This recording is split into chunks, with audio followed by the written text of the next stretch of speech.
Praise the lord. ప్రభువైన యేసు నామములో అందరికీ వందనములు. యేసయ్య మాటను ఈ కార్యక్రమాన్ని వీక్షించడానికి ప్రేమతో నేను మిమ్మల్ని ఆహ్వానిస్తున్నాను.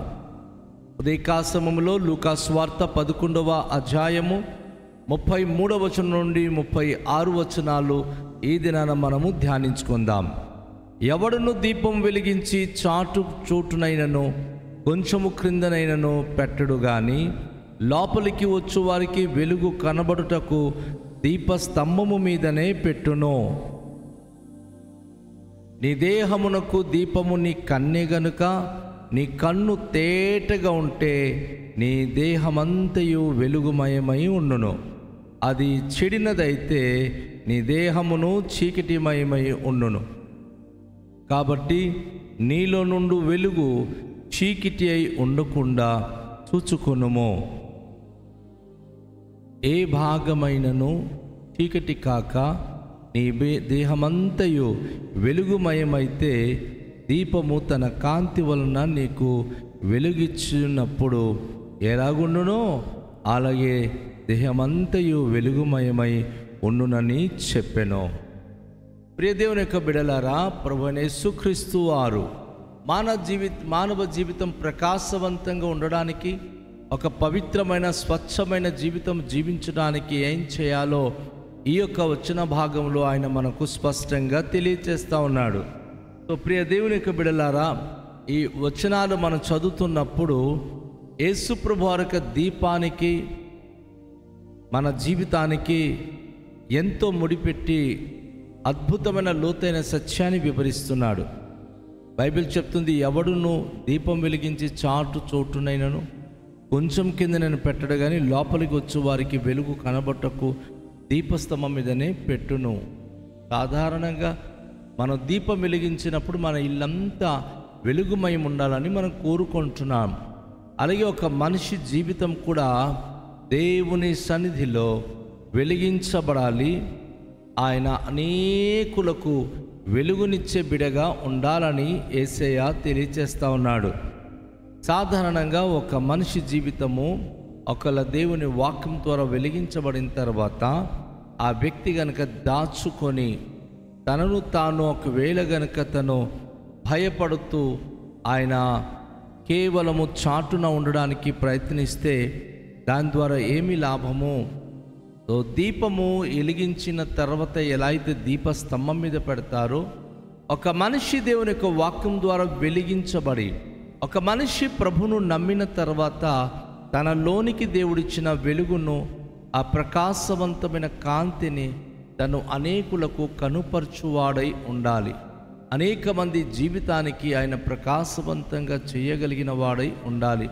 అది దేవుడు కోరుకుంటున్నటువంటి జీవితం. దీపముగా దేవుని యొక్క వాక్యం మన బ్రతుకులోనికి వచ్చిన తర్వాత అంధకారమయమైన మన జీవితాలు వెలిగించబడుతుంది. వెలిగించబడిన జీవితాలు అనేక మందికి త్రోవ చూపించే స్థాయిలో ఉండాలి తప్ప మనము విన్న వాక్యము, మనము నేర్చుకున్న వాక్యము మనలోనే దాచుకొని మనం బ్రతికితే మనము ఏ మాత్రం కూడా ఇతరులకు ఉపయోగకరమైన బిడలుగా ఉండలేము. అందుకే యేసు ప్రభువారు అంటున్నాడు, నీ దేహమునకు దీపము నీ కన్నే గనుక నీ కన్ను తేటగానుంటే నీ దేహమంతయు వెలుగుమయమై ఉండును. అది చెడినదైతే నీ దేహమును చీకటిమయమై ఉండును. ఈ నేత్రము లేక కన్ను అనేటటువంటిది మనోనేత్రానికి, జ్ఞానానికి సూచన. ఒక మనిషి కన్ను గనుక తేటగా ఉంటే తన జీవితం చాలా తేటగా ఉంటుంది. ఒక మనిషి యొక్క మనస్సు తేటగా ఉంటే, పవిత్రంగా స్వచ్ఛంగా ఉంటే అందరూ తనకు మంచిగానే కనిపిస్తారు. అందరికీ ఆయన మంచి చేసే వ్యక్తిత్వం కలిగి ఉంటాడు. ఒకవేళ చెడిపోతే, మనస్సు గనుక చెడి స్వార్థ బుద్ధి, అహంకారము, దౌర్భాగ్యమైన పాపిష్టి, అవినీతికరమైన ఆలోచన కలిగి ఉంటే తన దేహము చెడిపోతుంది, తన బ్రతుకు చెడిపోతుంది, తన జీవితం అంధకారమయంగా మారిపోబోతుంది. కనుక ప్రభువైన యేసుక్రీస్తు వారు తెలియచేసిన మాటల్లో గమనించినప్పుడు, మీ దేహానికి దీపము కన్నే. ఒక మనిషి బ్రతుకునకు ఒక మంచి వెలుగుమయంగా జీవించేటటువంటి జీవింపచేసే సామర్థ్యత కంటికి ఉంది అని చెప్తున్నారు. కానీ కంటి అనేది కేవలం చూచుట వరకు మాత్రం. అది తేటగా కనబడితే ఒక మనిషి అన్ని సమస్తం చేయగలడు. అయితే ఒక మనిషి యొక్క మనస్సు కనుక తేటగా ఉంటే అందరితో మంచిగా ఉండగలడు, అందరితో స్నేహ సంబంధాన్ని స్థాపించుకోగలడు. అందరూ తన మంచి మనస్సును బట్టి దేవునికి దగ్గరై దేవునికి మహిమకరంగా జీవించగలుగుతారు.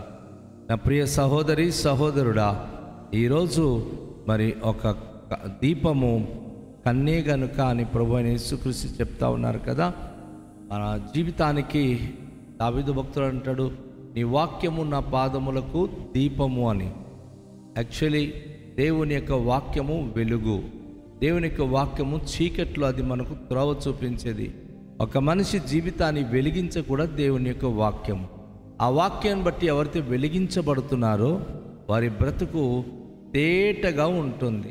వారు నిష్కళంకంగా నిర్దోషత్వంగా సంతోషంగా ఉండగలుగుతారు.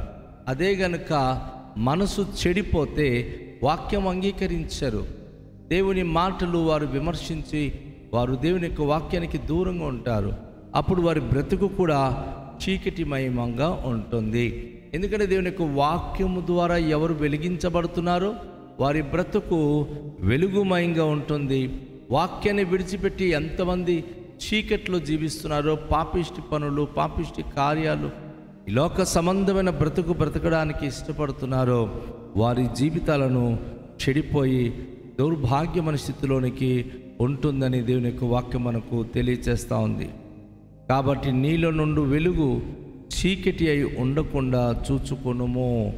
నీ జీవితంలో, మన జీవితాల్లో ఉన్నటువంటి ఆ వెలుగు అనగా దేవుని యొక్క వాక్యము మన మనస్సును వెలిగించబడి మనం నిత్యము ప్రకాశవంతంగా ఉండేటట్లుగా మనం చూసుకోవాలి. ఈరోజు చాలామంది దేవుని దగ్గరికి వచ్చి తన మాట వినడానికి ఇష్టపడరు. వాస్తవంగా దేవుని యొక్క వాక్యం మన బ్రతుకునకు వెలుగునిస్తుంది. కీర్తనకాడు దావీదు అంటాడు, వారు ఆయన తట్టు చూడగా వారికి వెలుగు కలిగెను, వారి ముఖములెన్నడూ లజ్జింపకపోవును. దేవుని తట్టు చూచే ఏ ఒక్కరైనా ప్రకాశవంతమైన వెలుగుమయమైనటువంటి జీవితం కలిగి ఉంటారు. దేవుని వాక్యానికి దూరంగా ఉన్నటువంటి వారి బ్రతుకులు చీకటి అంధకారమయంగా ఉంటుంది. వారు వెలిగించబడిన వారు కారు, ప్రకాశవంతమైన జీవితం వారికి దూరంగా ఉంటుందని దేవుని యొక్క వాక్యం మనకు తెలియచేస్తూ ఉంది. కనుక ప్రియ దేవుని యొక్క బిడలారా, ఈ వచనాలు మనం చూస్తున్నాం. ఈ వచనములో దేవుని యొక్క వాక్యాన్ని మనం చూస్తూ ఉన్నాం. మరి మన యొక్క జీవితాల్లో వెలిగించబడి లేక వెలుగుమయంగా ఉండాలి అనుకుంటే ప్రభు వాక్యం మనకు చాలా చాలా అవసరము. దేవుని యొక్క వాక్యం ద్వారా మాత్రమే మనము వెలిగించబడగలము.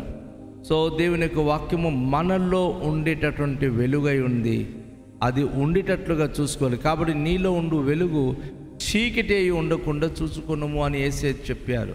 అంటే దేవుని యొక్క వాక్యం ఉండి కూడా బ్రతుకు గనుక అంధకారములు అనగా పాపిష్టి కార్యములు, అంధకారపు కార్యములు, దేవునికి నచ్చని కార్యములు గనుక చేస్తూ ఉంటే అది చాలా ప్రమాదం. జీవితం ఎక్కడ ఏ విధంగా అది అంతరించిపోతుందో తెలియదు. కనుక ప్రతి ఒక్కరు కూడాను మీలో ఉన్న వెలుగు అనగా మీలో ఉన్న దైవ వాక్యము చీకట్లో పడకుండా, మీ బ్రతుకు చీకట్లో అది ఆరిపోకుండా చూసుకోండి అని ప్రభు తెలియచేస్తూ ఉన్నాడు. మన శరీరంలో యేసే అంటున్నాడు, ఏ భాగము చీకటి కాక నీ దేహమంతయు వెలుగుమయమైతే దీపము తన కాంతి వలన నీకు వెలుగిచ్చినప్పుడు ఎలాగుండునో అలాగే దేహమంతయు వెలుగుమయమై ఉండునని చెప్పెను. సాధారణంగా దీపము గనుక వెలిగించినప్పుడు ఒక భాగములో వెలుతురు కనిపించి మరొక భాగంలో అది చీకటిగా ఉంటే మనకు నచ్చదు. ఆ ఇంట్లో ప్రతి మూల కూడాను మనకు స్పష్టంగా కనబడాలి. దీపం ఉన్నప్పుడు ఒక ఇంట్లో స్పష్టంగా కనిపించి ఏ వస్తువు ఎక్కడ పడున్నా చూపిస్తుంది. ఆ ఇంట్లో ఎంత డస్ట్ ఉన్నా ఆ డస్ట్ కూడా చూపిస్తూ ఉంది. సో దేవుని యొక్క వాక్యం మనకు చెప్తా ఉంది, నీ యొక్క జీవితంలో ఏ భాగములో కానీ చీకటి ఉండకూడదు. బలహీనత ఉండకూడదు, దౌర్భాగ్య స్థితి ఉండకూడదు. నీ బ్రతుకు వెలిగించబడిందా, అది వెలుగుమయమై ఉండాలి, అది ప్రకాశవంతంగా ఉండాలి. దేవుని వాక్యం ద్వారా వెలిగించబడినటువంటి ప్రతి మనిషి, దేవుడు లోకానికి వెలుగై ఉన్నాడు కనుక దేవుని వాక్యం ద్వారా వెలిగించబడిన వ్యక్తి కూడా లోకానికి వెలుగై ఉంటున్నాడు. వెలుగై ఉన్నటువంటి వ్యక్తి తనలో ఏ భాగములో చీకటి కమ్మకుండా చూసుకోవాలి. అనగా నువ్వు దేవుని యొక్క వాక్యం ద్వారా వెలిగించబడ్డావు. నీ భర్త, నీ పిల్లలు, నీ కుటుంబము, నీ భార్య, నీ బిడ్డలు, నీ కుటుంబం అంతా వాక్యమును బట్టి నడవగలిగినటువంటి వ్యక్తులై ఉండాలి. వాక్యాన్ని బట్టి కనుక నడవగలిగితే మీ కుటుంబం అంతా ఒక ప్రకాశవంతమైన జీవితం కలిగి ఉంటారు. ఆ కుటుంబంలో ప్రేమ, సంతోషం, ఆనందం, పరిశుద్ధాత్మలో పరిపూర్ణత కలిగి వారు ఎంత సంతోషభరితమైన కుటుంబంగా ఉండగలరో అది మనం ఊహించవచ్చును. ఏ కుటుంబంలో అయితే భర్త మాట భార్యకి, భార్య మాట భర్తకు, భార్య భర్తల మాటలు పిల్లలు వినక, పిల్లల మాట పిల్లల యొక్క క్రమంలో వారు లేక తల్లిదండ్రులకు అవిధేయులుగా ఉండటం ద్వారా ఆ కుటుంబంలో అంధకారం కమ్మేస్తుంది, ఒక విధమైన చీకటి కమ్ముతుంది. అందుకే ఏ భాగం కూడా చీకటి కాకుండా చూసుకోవాలి. భర్త వెలిగించబడాలి, భార్య వెలిగించబడాలి, పిల్లలు వెలిగించబడాలి, అందరూ కూడా ప్రకాశవంతమైన జీవితం కలిగి ఉండాలని దేవుడి వాక్యం ద్వారా మనకు హెచ్చరిక చేస్తూ ఉన్నాడు. దేవుని యొక్క వాక్యం బట్టి వెలిగించబడిన వారు అంతకన్నా ప్రకాశవంతమైన వెలుగు కలిగిన వారే ఉండడానికి పరిశుద్ధాత్మ శక్తి వారికి అనుగ్రహింపబడుతుంది. కనుక యేసయ్య ఈరోజు చెప్పే మాటల్లో ప్రతి వ్యక్తికి మరి దేవుని యొక్క వాక్యము కన్ను లాంటిది. కన్ను తేటగా ఉంటే ఆ మనిషి శరీరం అంతా తేటగా ఉంటుంది. దేవుని వాక్యము కనుక మనకు వెలిగించి తేటపరిస్తే అన్ని విషయాలు మనం తేటగా ఉండగలము. దేవునికి మహిమకరంగా మనం బ్రతకగలుగుతాం. కనుక దేవునికి ప్రియ బిడ్డలారా, ఈరోజు ఈ యొక్క ప్రశస్తమైన సమయంలో దేవుని యొక్క వాక్యం వింటున్న మనము ఒక్కసారి మనం పరీక్షించుకుందాం. యేసయ్య చెప్పిన ఈ మాటను బట్టి మన కన్ను మరి మన దేహానికి వెలుగు, మన బ్రతుకునకు ఆ కన్నులు వెలిగించేది దేవుని యొక్క వాక్యం. ఎందుకంటే దేవుని యొక్క వాక్యం బట్టి మనము వెలిగించబడుతున్నాం. పౌరుడైన పౌలు ఎఫెసీయులకు రాస్తూ 1వ అధ్యాయం ఆయన 17, 18 నుంచి 19 వచనాల్లో తెలియచేస్తాడు.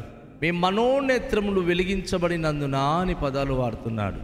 మన మనోనేత్రములు, మన మనసులో ఉన్న కన్ను వెలిగించబడినప్పుడు ప్రభు మరి తను ఉపయోగించే శక్తి, తన బలము, తన ఐశ్వర్యం సమస్తమునకు మనకు వారసునిగా ఆయన చేయగలడు. నా ప్రియ సోదరి, నా సహోదరుడా, వాక్యాన్ని బట్టి వెలిగించబడి దేవుని మాటను బట్టి నీ జీవితం ఒక ప్రకాశవంతమైన జీవితం కలిగి దేవుని మహిమ కొరకు జీవించడానికి ఇష్టపడదువా? మరి దేవుని మనం తలలుంచుకొని ప్రార్థన చేద్దాం. దేవునికి మనం అడుగుదాం. మికిలి దయగల పరలోకపు తండ్రి, మీ పరిశుద్ధ నామమునకు వేలాది వందనాలు, స్తోత్రాలు.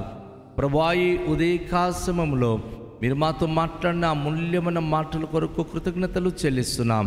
మేము వెలుగుతూ అనేకులకు వెలిగించాలి ప్రభువా. ప్రకాశవంతమైన జీవితం మేము కలిగి ఉండాలి. మా శరీరములో, మా బతుకుల్లో, మా కుటుంబాల్లో ఏ భాగం కూడా చీకటి యొక్క ప్రమేయము తాకకుండా సంపూర్ణమైన వెలుగు కలిగి మీ మహిమ కొరకు జీవించి అనేకులకు మార్గము చూపించే వ్యక్తులుగా ఉండే కృపనిమ్మని ఘనత, మహిమ, ప్రభావాలు మీకే చెల్లిస్తూ యేసు నామములో ప్రార్థిస్తున్నాము తండ్రి. ఆమేన్. అందరికీ షాలోం. ప్రభు మనను దీవించునుగాక.